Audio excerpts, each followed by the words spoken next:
歴史的な人物としてのイエスの生涯と功績。イントロダクション。イエス・キリストは、人類の歴史上最も影響力のある人物の一人です。キリスト教の中心的存在として知られていますが、今回は宗教的な観点を離れ、歴史的な人物としての、イエスの生涯と功績について見ていきましょう。彼の教えや思想は、2000年以上経った現代でも、世界中の人々の生活や考え方に大きな影響を与え続けています。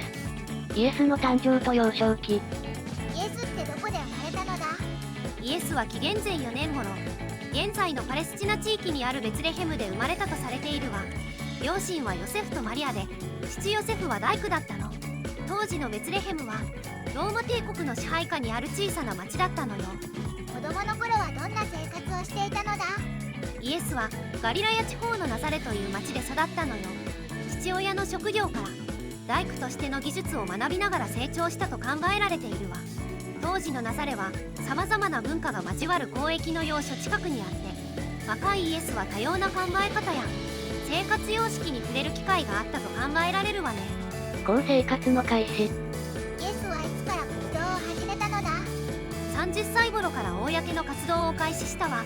ヨハネから洗礼を受けた後、各地を巡回しながら説教や教えを広めていったのよ。彼の活動は主にガリラヤ地方を中心に行われて、時にはエルサレムなど他の地域にも及んだの。どんなことを教えていたのだ？愛と平和、互いの許し合い、社会的弱者への配慮などを説いたわ。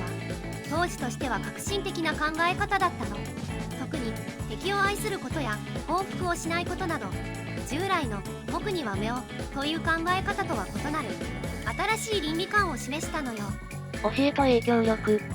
イエスの教えの特徴って何だったのだ？たとえ話を多用して複雑な概念を一般の人々にも分かりやすく伝えたわね。それと身分や立場に関係なく全ての人々と交流したことも特徴的だったわ。当時の社会では珍しかった女性や子供たちとの関わり、それから差別されていた人々への温かい態度は多くの人々の心を動かしたのよ。当時の人々の反応はどうだったのだ？多くの人々が彼の教えに共感して従う者が増えていったわ。一方で既存の権力者たちは彼の影響力を脅威と感じていたのよ。特に宗教指導者たちはイエスが伝統的な解釈に挑戦する新しい教えを説くことに強い警戒心を抱いたわね。最後と歴史的影響。イエスはどのように亡くなったのだ？33歳頃、エルサレムで十字架刑により処刑されたの。これは政治的、宗教的な対立が背景にあったのよ。当時のローマ総督ポンティオ・ピラトによって死刑が執行されたんだけど、この決定には当時の宗教指導者たちの強い要請があったとされているわ。イエスの死後、どんな影響が残ったのだ？イエスの教えは弟子たちによって広められ、後にキリスト教として発展したわね。その影響は政治、芸術、文化など様々な分野に及んでいるわ。特に人権や平等の概念、社会福祉の考え方など現代社会の重要な価値観の多くはイエスの教えに基づいているとも言えるのよ。まとめ。歴史的人物としてのイエスは、革新的な思想家であり、社会改革者でした。彼の教えは、人類の価値観や倫理観に大きな影響を与え、現代社会にも深く根付いています。宗教的な文脈を超えて、イエスの人道的なメッセージは、今なお多くの人々の心に響き続けているのです。今日の動画はここまで。